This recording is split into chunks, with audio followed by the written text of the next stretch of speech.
Good afternoon, dear participants.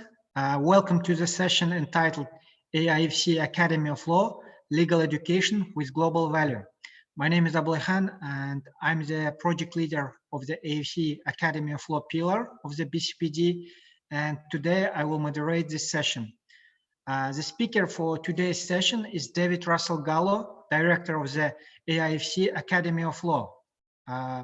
Before his current position as a director of the Academy, Дэвид was director of the Academy of Law for the Dubai International Financial Center. Academy of Law is one of the pillars of the BCPD. AIFC Academy of Law is a platform established to provide legal education programs on AIFC law and international commercial practice. This session is dedicated to explanation of the vision, strategy, mission of the Academy. In addition, Дэвид will speak in detail about the services, products that Academy delivers to the market, especially to retail and corporate clients. So, duration of the session will be 45 minutes, including 10 minutes for Q&A.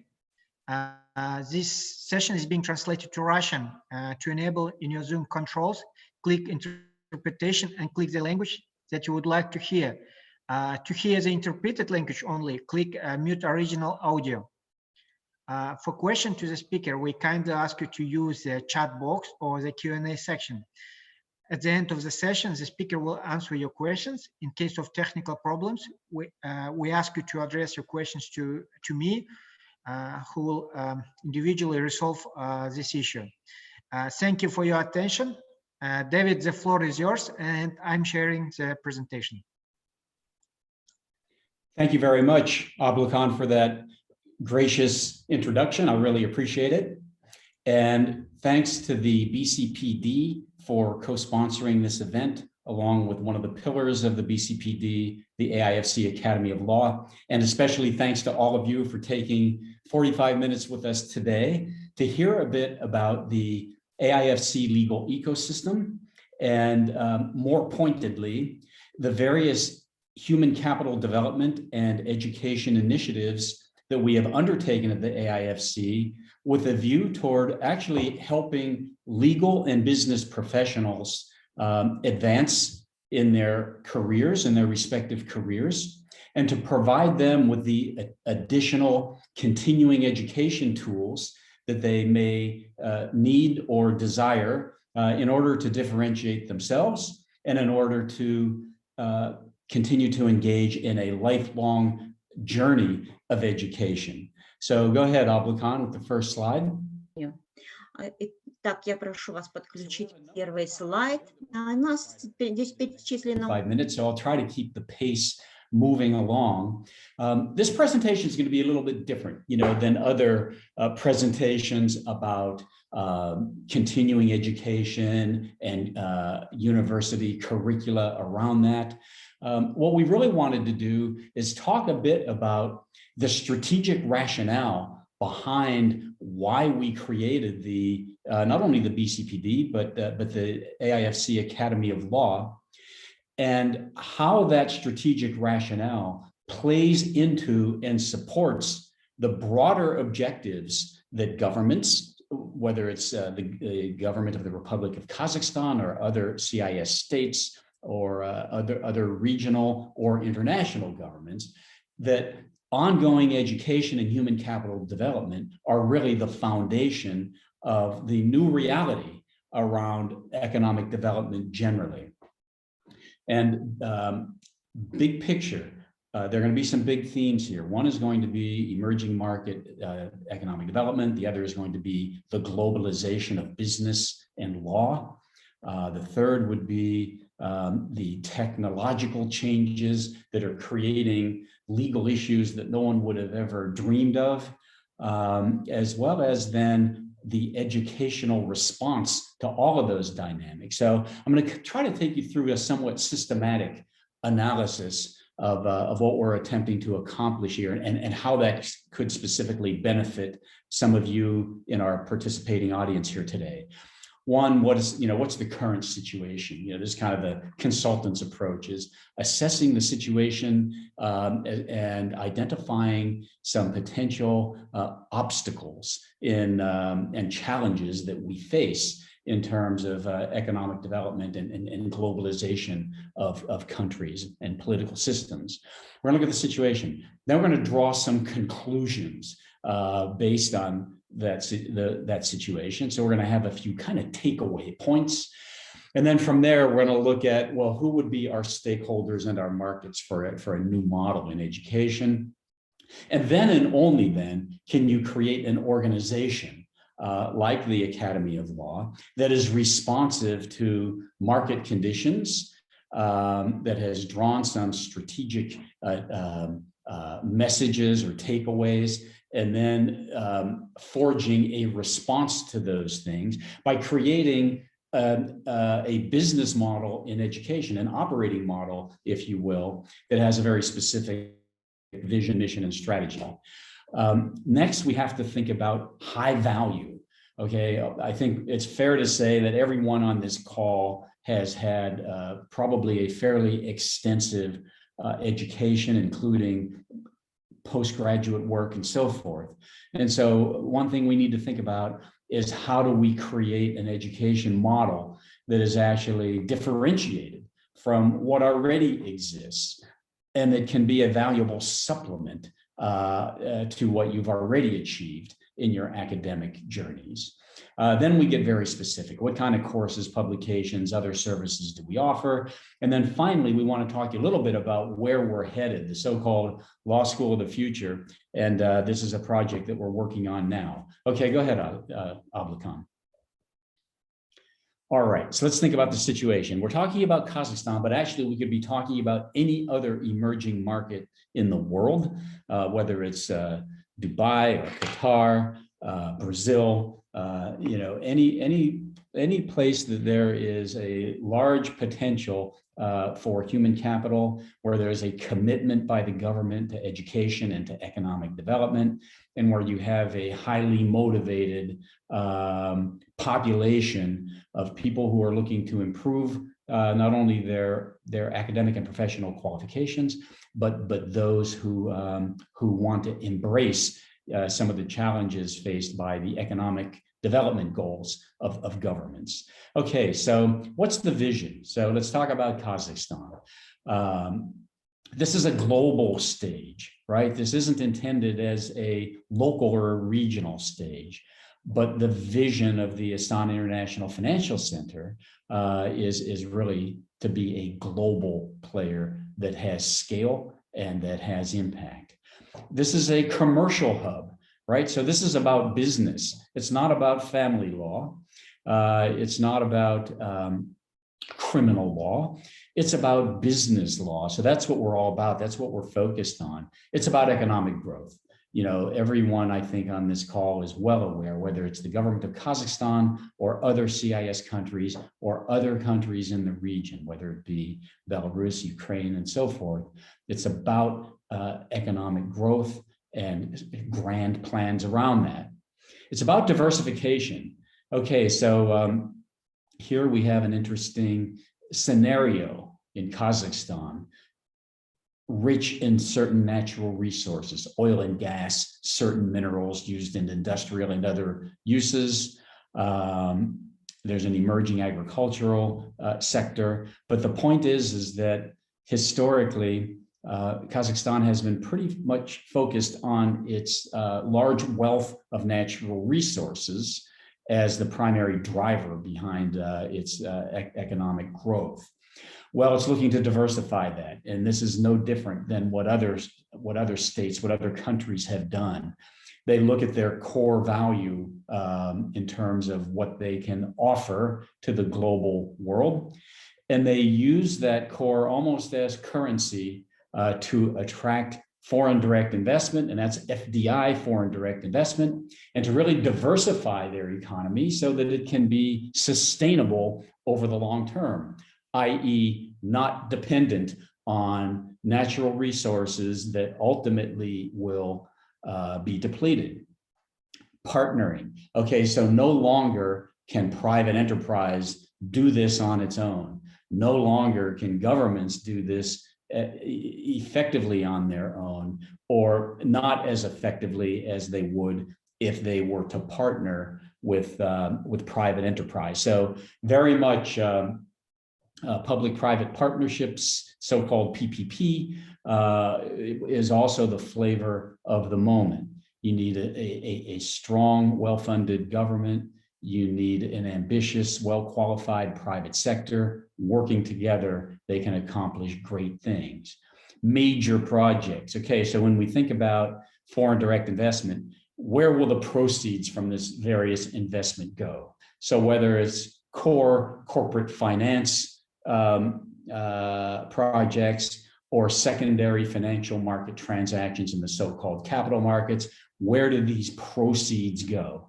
Well, they go into funding major projects. So when you think about infrastructure development, you think about roads, bridges, tunnels, airports, healthcare facilities, petrochemical plants, refineries, electric generating stations, water treatment facilities, and so forth. Well, every one of these items that I mentioned is a major project. And for those of you who are lawyers on the call or have legal backgrounds or business people who have been involved in infrastructure projects, you know that these are massive in terms of scale, cost, in many cases, timing of completion of the projects. And major projects are sophisticated by definition and require a fairly sophisticated set of practitioners, if you will, to make them real. Economic metrics, this probably goes without saying, but governments, and Kazakhstan is no exception, has world-class, top-notch economists, you know, who look at things like GDP, balance of trade, employment rates, unemployment rates, per capita income, and so forth. So economic metrics are always part of the economic development equation that countries have. In the case of the AIFC, there's a new legal system here, not to take the place or to substitute the local national legal system, but to be a supplement to the local standards. And the idea is to have an understandable legal system from a language standpoint, as well as from an international practitioner standpoint, because then it will be more likely to attract multinational companies, especially those in the financial services sector, to invest in this emerging region. Okay, so with that government vision, now we're over on the right-hand column, and I promise I'll pick up the pace. Some of the challenges with these things is that, okay, so now we have, we're operating in a multi-jurisdictional environment.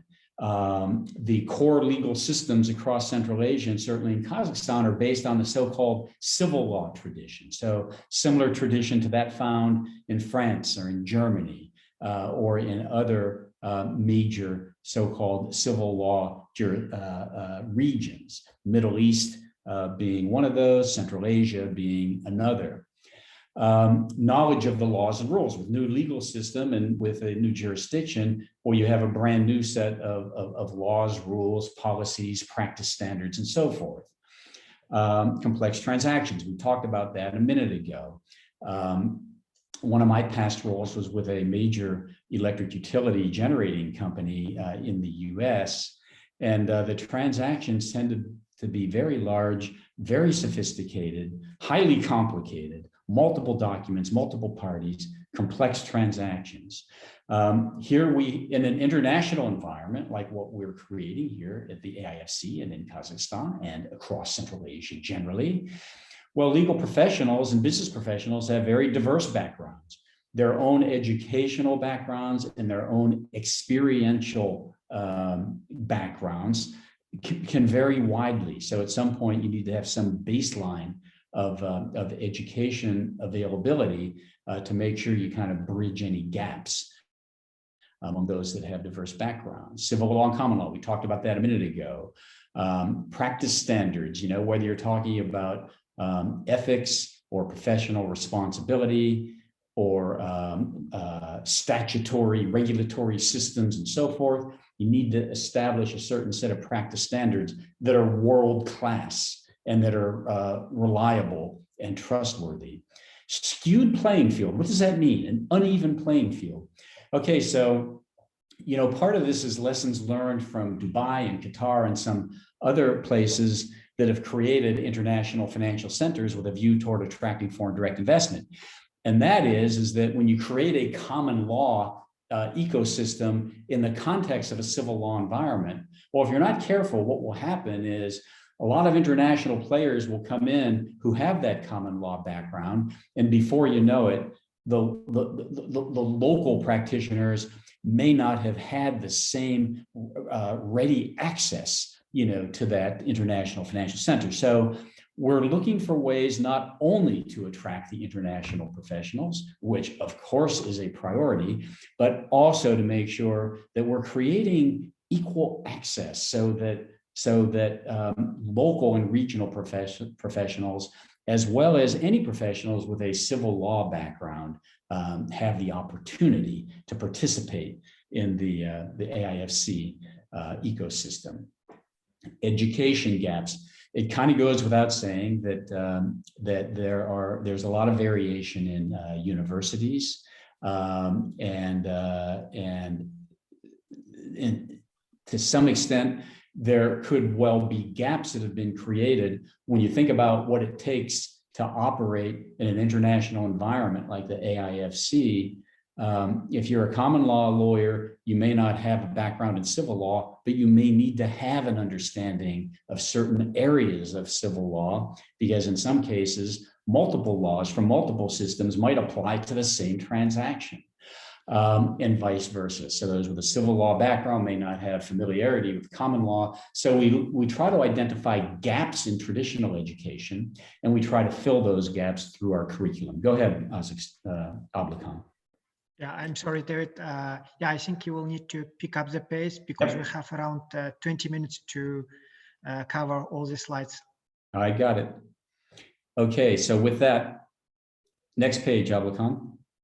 There we go. Okay, so what are the big takeaways from all this? That the legal system is a foundation for this economic growth, because any major financial transaction has a legal infrastructure to it, and typically it's contracts and other legal work that needs to be done in order to drive these commercial business transactions.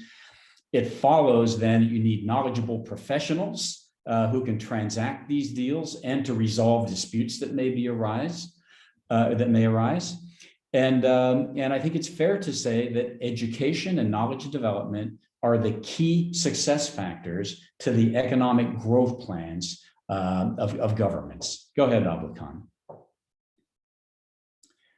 Okay, very briefly, all this is you know, basically when consultants kind of go through a stakeholder analysis, you know, they're going to then want to look at the competitive environment. They're going to want to draw certain conclusions around the business sector.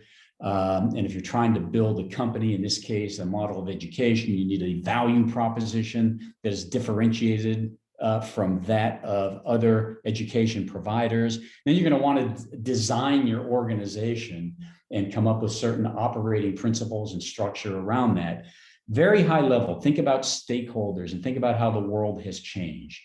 Law firms look to attract international enterprise clients. Multinational companies are their key client base. Well, law firms need to make sure that they have professionals who are able to handle the legal service needs of multinational companies. Whether those companies operate in a civil law environment or a common law environment, law firms want to retain their key corporate clients, so they need to have lawyers who can serve all of their needs, regardless of what jurisdiction they're in. Think about companies. So business has been global for a long time. Companies have expanded, of course, cross-border. That's what makes them multinational. And they are looking for legal professionals, especially law firms, who have an understanding of the laws and practices in multiple jurisdictions. Look at law schools. Traditionally, law schools have been somewhat parochial, whether they're US, UK, Kazakhstan, Germany, France, anywhere in the world. It's a fact. They become somewhat parochial because traditionally law schools will prepare their students to become licensed practitioners under the laws of that particular jurisdiction. Well, in a global legal practice, you have to look at how law schools can expand their remit and how lawyer regulators need to probably also expand the way they think about licensing. So law schools are looking for ways to expand what they do. Lawyers themselves, like many of you who may be on the phone, or business professionals who work in a legal environment, you're going to want to differentiate yourself. You're going to want to continue to improve your own credentials and qualifications for your own career advancement objectives. Okay, Abdelkhan, go ahead. So with all of that at the Academy of Law, our vision is to always stay connected with the government's broader vision, and that is develop the legal system as a foundation for economic growth. And how are we going to do that? We're going to focus on one thing: preparing lawyers and business people for international commercial practice by delivering legal education right here in Kazakhstan through our platform, including online, local legal education that has global value. How are we going to do that? We're going to try to create a unique model of education that features the best of law, business, ethics, and cross-jurisdiction practice. Go ahead, Abdelkhan. So then and only then could we come up with our business model for the Academy. And so what we've done is we've organized ourselves like a law society or a bar association. We focus on 4 primary pillars, if you will. One is education that we just talked about. We want to drive cross-system competencies, publications. When you have a new legal system, especially in a common law system, there's a dynamic creation of knowledge that goes on, as well as learning what the existing laws are. So we want to be at the forefront of creating that so-called intellectual property of the profession itself. We want to drive that. We also want to memorialize that dynamic through publishing white papers, research papers, and so forth. Pro bono work. Part of the responsibility of being a legal professional is you need to give back to society. There are those who can't afford a lawyer or who might need some legal advice with no fees. So we try to provide that through our pro bono program. Finally, you have a professional community of lawyers and other legal professionals. And professionals like to kind of congregate and be part of a larger profession. So we try to develop networking and other activities in order to solidify the so-called legal fraternity. So building the law school of the future is what we're working toward, but in the meantime, we've rolled out a number of specific programs that we think you all may find valuable and meaningful. Go ahead, Abdelkhan. Okay, so we're going to talk mostly about the education side of our pillar. We have the 4 that you saw. The legal education is where we are focusing the most because we think that will have the most impact. We have collaborated with a number of international providers to enable lawyers and business professionals to earn qualifications that have international significance in terms of their own career path. We'll talk about those in a minute. The AIFC body. So, we have the Astana Financial Services Authority, we have the Stock Exchange, we have our Islamic Finance Group, we have the Dispute Resolution Group, we have a number of other AIFC bodies, and they are also on a mission to create awareness about who they are and most importantly, how to operate effectively within the broader AIFC legal ecosystem. So we try to support their educational goals, not only for their employees, but also for their customers and other stakeholders. We want to organize learning and development activities that have substantial differentiated value. And then we want to, you know, make sure that we are developing kind of bespoke complementary products and services. Ablakan, go ahead. Okay, so some of the courses that we are offering, we have several versions of our so-called AIFC Foundations programs, and these would provide generally an overview of the legal framework of the entire AIFC, and then a deeper dive of the Financial Services Regulation Authority, the stock exchange itself, the courts, Islamic finance, and so forth. And so we have different versions of our foundations program, and they may run anywhere from 25 to 40 or 50 hours, depending on the demographic group that we're targeting. We've also created a number of certificate courses. Now, in the pandemic, as horrific as it has been, from an education standpoint, we've learned a lot during that period, and we devised internal AIFC so-called certificate programs, because we found that a 1-hour lecture is generally not enough, you know, to give people the kind of practical skills and knowledge that they might need in that area to be effective in their jobs. So we came up with kind of this 6-hour version. So we're doing 4 sessions, 1.5 hours each, total of 6 lecture hours. We split it up over a 4-day period for each one of these courses. And this is just an example of the various courses that we have launched and delivered or in the process of delivering. You can see them: HR law and practice, contracts law, contracts drafting, legal writing, our AIX stock exchange listings and capital markets, anti-money laundering and compliance, and so forth. These are kind of bite-sized programs. Basically, those who complete them get a certificate of completion, and while developing, you know, some of the dynamics that you would get in a classroom setting. But all of this has been online for the past 1.5 years. And then we also come up with customized programs for our corporate clients. So things like corporate governance, IPOs and securities listings, deeper dive on the AIFC statutory regime, AML compliance and so forth, securities and investment. Now, when you look in the upper right, we've affiliated with a couple of major international legal education providers.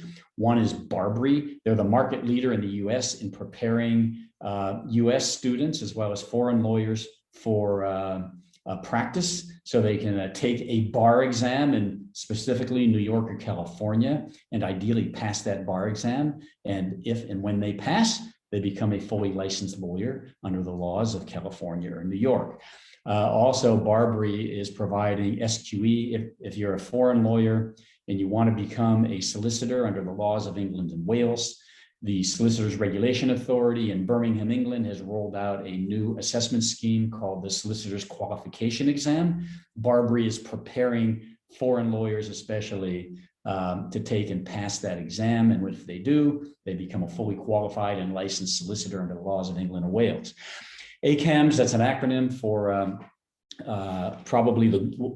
in my view, probably the global market leader in various anti-money laundering and financial crimes certification programs. And these are programs that prepare students to take and pass the certification exams. And we're rolling out, I think, 5 different variations and specialized certification programs through ACAMS.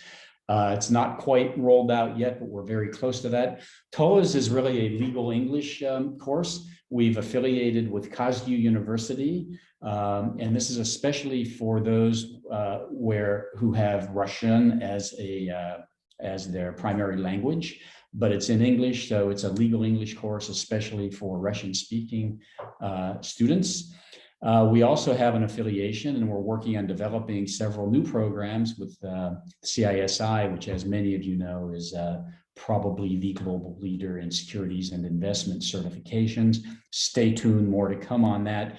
In addition to that, we do one-off events. We'll do a summer law conference that'll be delivered over a few days. World-class expert speakers in various areas of emerging legal interest.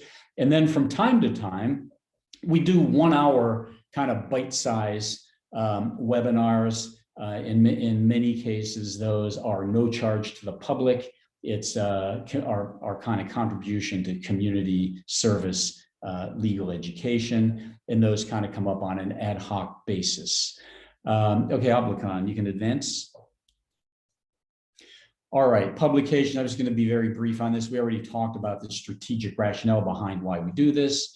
Up to now, we have launched an online portal through our LinkedIn page called Discourse. It is what it sounds like. Discourse is basically a portal for academic and quasi-academic articles and news stories. And it's designed to be sort of on the cutting edge of law and practice, and it's intended to encourage conversation, and thus the nomenclature Discourse. So check out our LinkedIn webpage on Discourse. Over time, we'll be launching a proper periodical, a legal magazine, and as the AIFC legal ecosystem evolves, we'll be sponsoring the research and publication of commentaries on AIFC law and practice. So more to come in our publications world, but we're up and running as far as that goes. Pro bono, we talked about the importance of professional responsibility. We have kind of pro bono program with a twist. Now, traditionally, pro bono means for the public good. It's a ancient Latin phrase.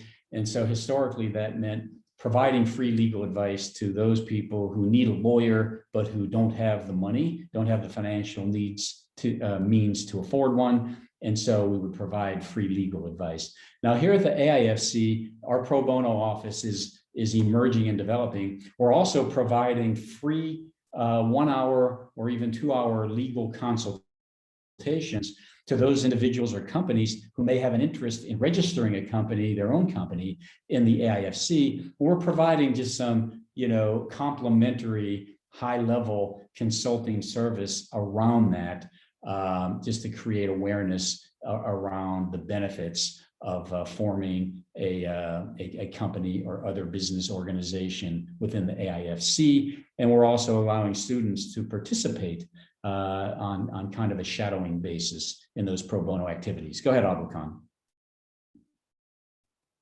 Law School of the Future, I think this is the last page. Ablakan, I think I'm on time, more or less. Okay, where yes, we're it is. It's go ahead. Yeah, it's the last page, and yeah, you are right on time. We have. There we go. Thank you to my friend and colleague Ablakan for that. Okay, so what are we kind of working toward? The idea is to add value right now, immediately, to add value to legal education by creating and delivering these opportunities that we just spoke about. But where are we headed with that? Well, the idea is we're really looking to fill gaps in traditional education. We talked about that, and create not only knowledge-based, but also skills-based modules. In that context, we're defining and expanding a competencies framework for what knowledge and skills professionals should have in order to operate effectively in an international ecosystem. And then we use that framework as kind of our guidepost for the learning and development programs that we create. Okay, so what do we mean by the Law School of the Future? So, it's interesting. It seems like every major jurisdiction or country has its own value proposition around education. In some places, they do things really, really well. In other places, those other places do other things really, really well. So the point here is, we think that the law school of the future, kind of a new model in a legal education curriculum, might include, now think about this, a broad-based survey of the humanities, like history, literature, political science, philosophy, religion, the cultural arts and sciences, psychology, maybe a broad-based, set of basic humanities substantive coursework.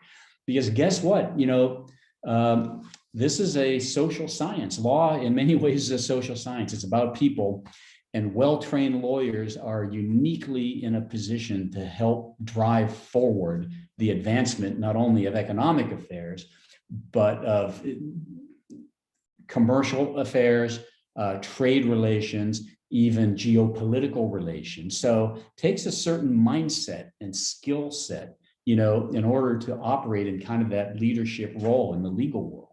So broad-based humanities. Then the best of the common law tradition, whether that's from the UK or the US or Australia or any other major common law jurisdiction. Then you have maybe the best of legal education from a civil law tradition, whether that be a Kazakhstan-based university or one in the Middle East, or the Sorbonne or one of the top German law schools or what have you. Then you have this concept of international law. There are various, treaties and so forth that create international law that more and more are becoming important to understand. Think about this. If we're talking about business law, most law school traditions are great at training lawyers in the law around areas like taxation or corporate governance and so forth. But not many law schools actually offer core business courses in areas like accounting and corporate finance and economics and marketing, or leadership and organizational design and behavior. So when we think about the law school of the future, we look at ways to kind of piece together those various disciplines into a new model of education. Stay tuned. It's something that we're working on as we speak. Okay, so with that, that's the end of my presentation. I don't know if we have our contact details here or not. These are just more details around the various things that we're doing. You can see in that middle column in particular, we earlier showed you about 10 of these, while the other 10 we're showing you on this page. And so this is kind of a different depiction of some of the stuff we already covered. You can see our contact details here. And please feel free to check out our website, get in touch with us. We'd be happy to talk to any of you individually further about any of our programs. And we would look forward to you joining the AIFC legal system, the BCPD family, if you have an interest in continuing your professional development. So with that, thank you very much for your time today. Thank you, David. 23 minutes. Yeah. Yeah, thank you for your detailed and informative presentation. I think we have 3 minutes for the Q&A. Dear participants, if you have questions, please write your question in the chat box, and we will try to answer it in the 3 minutes we have.